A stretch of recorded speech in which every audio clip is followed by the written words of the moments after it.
이스라엘 아도나이 엘로헤inu 아도나이 에한. 들으라 이스라엘아, 여호와는 우리 하나님이요 여호와는 유일하시다. 바룩 셴카봇 말쿠토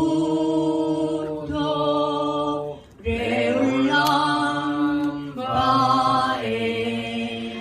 영광의 이름을 송축하라. 그의 왕조는 영원하도다. 아멘. 하나님께 영광의 박수 올려드립니다. 하나님께서 주시는 크나큰 축복이 여러분들에게 넘쳐나시기를 주님 이름으로 축복합니다. 아멘. 오늘 말씀은 갈라디아서 5장 26절로 6장 5절 말씀이고요. 두 가지의 흐름. 그리스도인들이 부딪히는 가장 중요한 문제는 경건입니다. 어떤 사람들은 복음 전도가 보다 더 중요하다고 생각하겠지만 복음 전도는 경건에서 비롯됩니다. 세상에서 참으로 영향을 미칠 수 있는 것은 넘쳐 흐르는 경건한 생활입니다. 그리스도인에게 있어서 가장 우선적인 것은 경건입니다. 이 경건이 바울이 갈라디아 6장에서 말하는 주제입니다. 개개인의 그리스도인에게 있어서 가장 중요한 것은 경건입니다. 교회 집단 생활에 있어서 가장 중요한 것도 역시 경건입니다. 우리는 우리 자신의 삶 속에서 교회를 다루어야 하고 필요하다면 다른 사람들이 그들의 삶 속에서 교회를 다루도록 도와주어야 합니다. 그는 너희의 형제이니 그를 도와주어라. 갈라디아서 5장 26절로 6장 1절 말씀을 다같이 합독합니다. 헛된 영광을 구하여 서로 격동하고 서로 투기하지 말지니라. 형제들아, 사람이 만일 무슨 범죄한 일이 드러나거든 신령한 너희는 온유한 심령으로 그러한 자를 바로잡고 네 자신을 돌아보아 너도 시험을 받을까 두려워하라. 아멘. 바울은 갈라디아 교회에 속한 두 개의 파벌을 대하고 있습니다. 하나는 성령을 쫓아 행하는 신령한 사람들의 집단이고 다른 하나는 율법 아래에서 살아가는 육신적인 사람들의 집단입니다. 바울은 단계적인 문제점을 생각하고 있습니다. 신령한 사람들은 율법을 지키려는 육신적인 노력을 몸부림치고 있는 사람들보다 우월하다는 생각을 가질 수 있었습니다. 그는 이것을 예상하고서 갈라디아서 5장 26절에서 갈라디아인들에게 서로 격동하거나 투기하지 말라고 가르치고 있습니다. 성령 안에서 자유로워진 강한 그리스도인들은 자신의 자유를 남용하여 약하고 율법주의적인 신자들 위에 군림할 수 있습니다. 바울이 촉구하는 것은 넘어진 네 형제를 거만하게 내려다보지 말고 몸을 굽혀 그들이 일어날 수 있도록 도와주도록 하라는 것입니다. 넘어진 형제가 가장 필요로 하는 것은 본래대로 회복하는 것입니다. 갈라디아서 6장 1절에 범죄한 이라는 번역 속에 들어있는 걸려들다라는 헬라어 단어는 모르는 사이에 잡히다를 의미합니다. 최선의 해석은 그것을 죄의 행위에 빠진 형제를 탐지하는 것과 관계가 있는 것으로 보는 해석입니다. 바울은 갈라디아인에게 상황적 증거를 보고서 사실을 탐지해야 한다고 말하는 것이 아니라 사람이 어떤 죄를 지으면 사람들의 눈에 포착되기 마련이기 때문에 그 문제가 무엇이든지 그것은 알려진 것이어야지 단지 소문이나 추측으로 판단을 하지 말라는 것입니다. 본문에서 범죄로 번역되어 있는 헬라어 단어는 사실상 정상적으로는 죄 또는 범죄라고 번역될 수 없는 것이라고 갈라디아서 3장 19절은 참고합니다. 여기에서 사용된 단어는 비틀거리거나 넘어지거나 또는 머뭇거리다가 실수하는 것을 의미합니다. 바울은 지금 고의적인 죄에 관해 말하는 것이 아니라 과실이나 실수 쪽을 말하는 것입니다. 이방의 그리스도인들 중에서 일부가 육체 속에서 유대 율법을 쫓아 살려고 애를 쓰고 있었는데요. 이들은 사실상 넘어지고 있었습니다. 첫 단계는 넘어진 사람이 기꺼이 자발적으로 일어나야 하는 것입니다. 그가 도와달라고 말하면 그때 신령한 사람들은 그를 도와주어야 합니다. 신령한 사람은 어떤 사람일까요? 신령한 사람은 그리스도같이 생각하는 사람, 그리스도를 의식하고 있는 사람, 그리스도의 말씀이 내면의 풍성이 거할 수 있게 하라는 골로새서 3장 16절의 명령을 이행하는 사람입니다. 바울은 언제나 교회의 짐을 신령한 그리스도인들에게 맡기고 있습니다.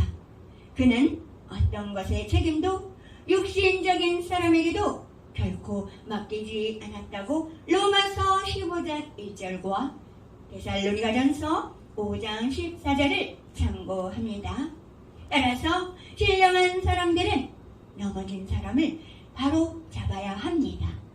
여기서 사용된 헬라어 단어는 예전의 상태로 돌아가는 것, 또는 회복하는 것을 의미합니다.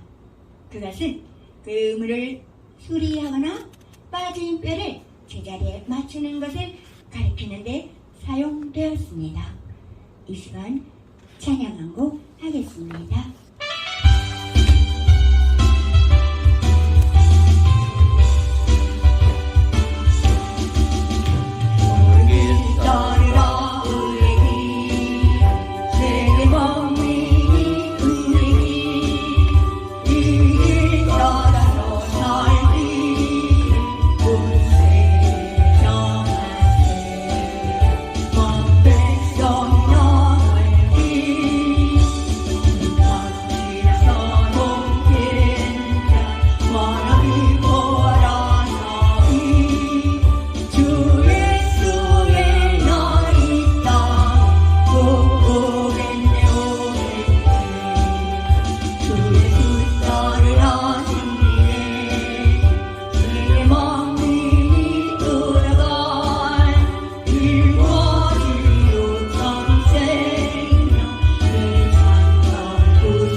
성령을 쫓아 살고 그리스도의 생각을 품었으나 이제는 육신적인 삶으로 빠져버린 사실을 가정하고 있습니다.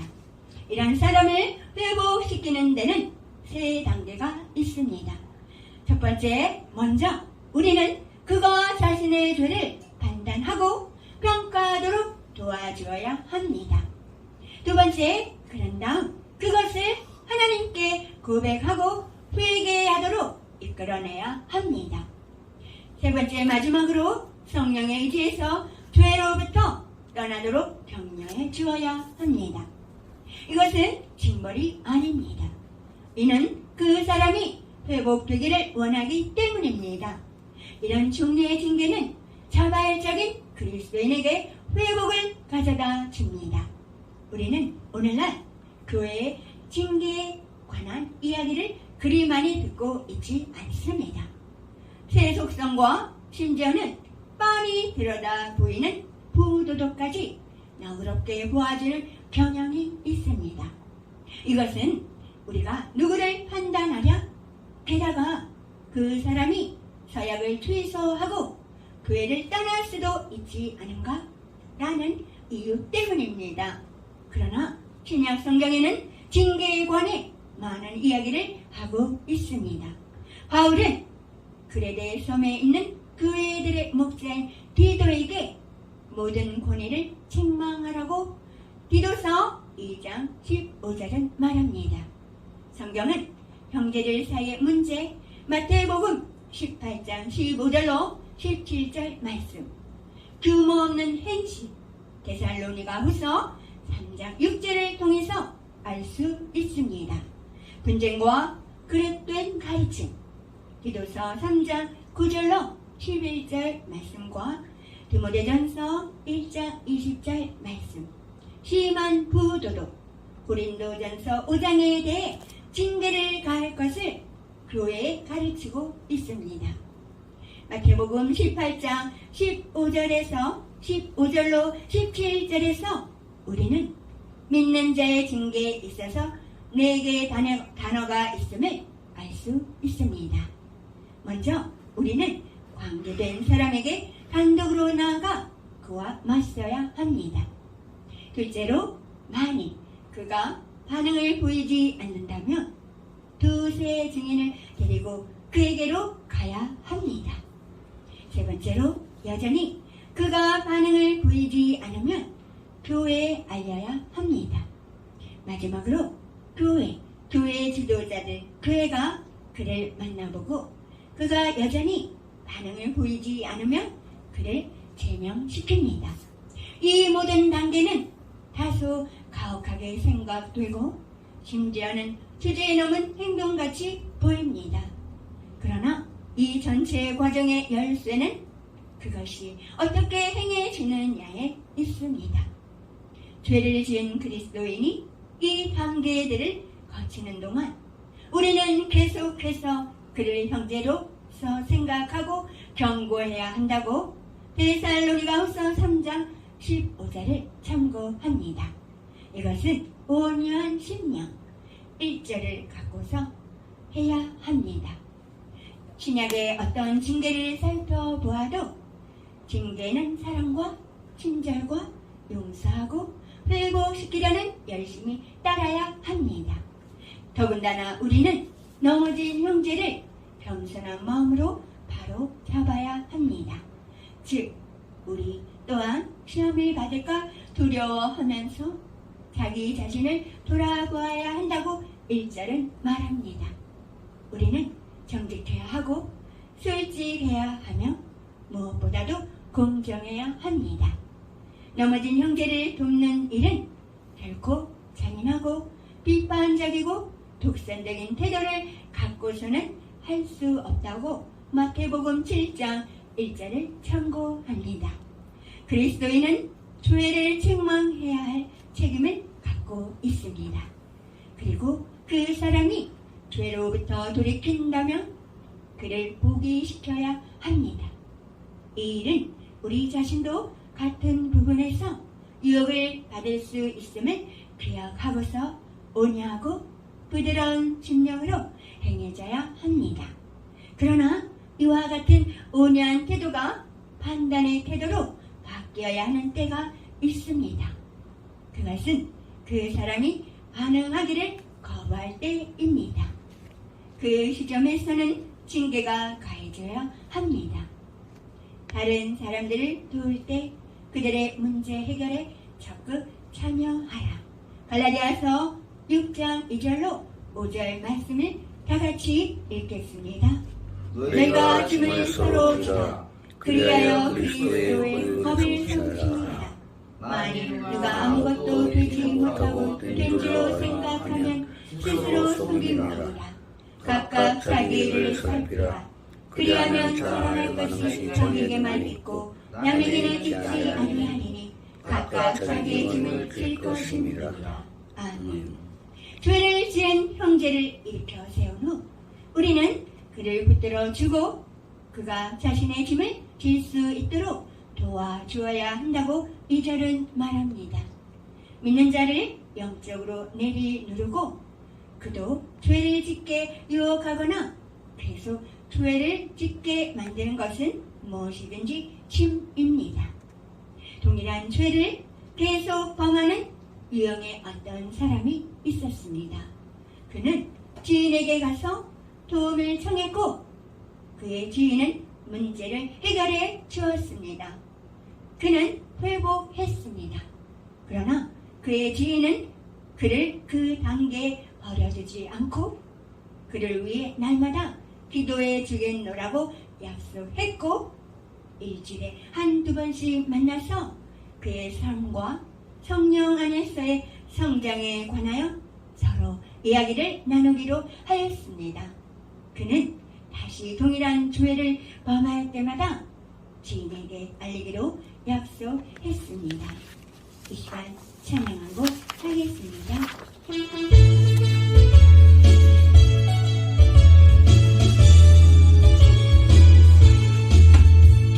음악과 소리로 주의 호령 넣으시니 십자가의 궁기를 눕히고 나가세 원상 다 싸우고 그의 멸과 그의 멸과 받아들이라 원상 다 싸우고 그의 멸과 예루살렘 성에서 멸과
이와 같은 단계는 놀라울 정도로 그가 다시 과거의 죄에 빠지는 것을 막아주었습니다. 그는 지인을 사랑하고 존경했기 때문에 그 죄로 인해 지인의 보살핌을 기만하거나 지인의 신뢰를 저버리지 않았기 때문에 승리를 한 것입니다. 기독교는 구경꾼의 위안거리가 아닙니다. 누군가를 일으켜 세워주는 것만으로 늘 충분한 것은 아닙니다. 우리는 그러한 자를 계속 붙들어 주어야 할 경우도 있습니다. 그러한 자의 삶에 우리의 삶을 연결해야 합니다. 그러한 자를 지지해주고 그와 함께 기도하고 밀접한 관계를 유지해야 합니다. 그가 자신의 짐을 질 수 있게 도와줘야 합니다. 우리가 다른 사람의 짐을 져줌으로써 그를 도와줄 때 우리는 그리스도의 법을 성취하고 있는 것이라고 2절은 말합니다. 새 계명을 너희에게 주노니 서로 사랑하라고 예수님께서 요한복음 13장 34절에 말씀하셨습니다. 이것이 바로 그리스도의 법입니다.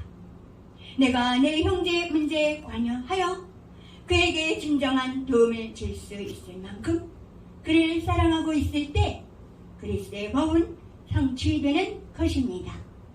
3절에서 바울은 일부 그리스도인들이 몸을 굽혀 다른 사람의 짐을 지려고 하지 않는 이유가 그것을 자신의 품위에 어울리지 않는 일이라고 생각하기 때문이라고 추측합니다.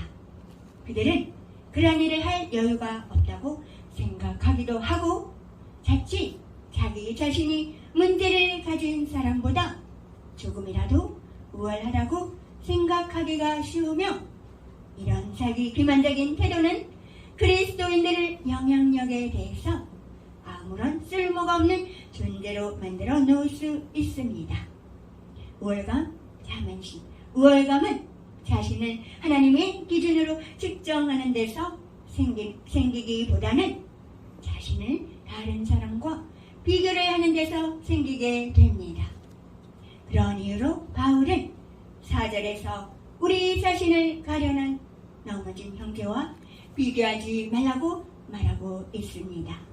오히려 우리는 자신에게 만족할 만한 이유가 있는지 또한 없는지를 알아보기 위해서 자신의 행위를 하나님의 기준에 비추어 보아야 합니다. 때때로 우리는 이런 말을 합니다. 나는 내게 잘못이 있음을 알고 있다. 그러나 저 친구는 어떠한가? 다른 사람의 잘못이 우리의 기준이 될 수 없습니다. 우리는 각자 자신의 삶을 살펴보면서 이것이 하나님의 조사에 통과될 수 있는지를 알아보아야 합니다. 통과될 수 있다면 우리는 우리 자신의 성장이나 성취에 대해 즐거워할 수 있습니다. 다른 사람이 좋지 않게 행동한다고 하여 그와의 비교를 통해 즐거워해서는 안 됩니다. 결국 모든 사람은 각자 자신에 대해 책임을 져야 한다고 바울은 말합니다. 그것이 다소 불합리하게 들리는 5절의 말에서 바울이 뜻하는 바입니다. 2절에서 우리는 다른 사람의 짐을 져주라는 말을 들었습니다. 이제 5절에서는 각자 자신의 짐을 져야 한다는 말을 듣고 있습니다. 바울은 두 개가 상이한 진리를 생각하고 있었습니다. 그래서 그는 그 차이를 나타내고자 두 개의 용어를 사용했습니다. 2절에서 짐을 의미하는 헬라어 단어는 무거운 짐을 뜻합니다. 그것은 너무 무거워서 넘어진 형제가 감당할 수 없는 것입니다. 그러나 5절에 사용된 헬라어 단어는 가벼운 꾸러미를 의미합니다. 우리에게는 그 누구와도 나누어질 수 없는 한 가지의 짐이 있습니다. 그것은 우리가 심판의 자리에서 그리스도를 대할 때 보여야 하는 책임의 짐입니다. 그날의 각 사람은 자기 자신의 짐을 지고 나아가야 합니다. 그렇다고 하면 그것은 가벼운 짐입니다. 이는 그리스도 안에 있는 자들에게는 정죄함이 없기 때문이라고 로마서 8장 1절은 말합니다. 그러나 이 땅에서의 삶 속에서는 우리가 서로의 무거운 짐을 져주어야 합니다. 결론을 믿겠습니다. 율법은 죄를 비춰주는 거울이며 죄를 보여주고 스스로 해결할 수 없다는 것을 깨닫게 해서 결국은 복음으로 안내하는 이정표입니다.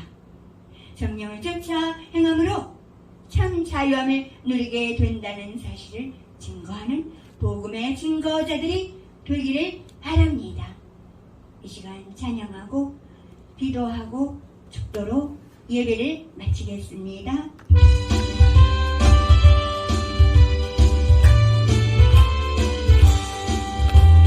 구원으로 인도하는 그분은 참 좋으며 생명으로 인도하는 그 길은 참 하나님 우리 몸에 매여 있는 그 더러운 죄중에 하나없이 벗어놓고 빛으로 들어갔습니다.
좋으신 아버지 하나님, 오늘 갈라디아서를 통하여 율법은 죄를 비춰주는 거울이며 죄를 보여주고 스스로 해결할 수 없다는 것을 깨닫게 되었습니다. 결국은 복음으로 안내하는 이정표라는 사실도 깨달았습니다. 성령을 쫓아 행함으로 참 자유함을 누리게 된다는 사실을 만민에게 증거하여서 복음의 증거자들이 되기를 바라면서 우리 모두를 바울처럼 사용하여 주시옵소서. 모든 영광 하나님께 돌려드리며 살아서 역사하시는 하나님 아들 구원자 우리 구주 예수 그리스도의 이름으로 감사드리며 기도 올리옵나이다. 아멘. 주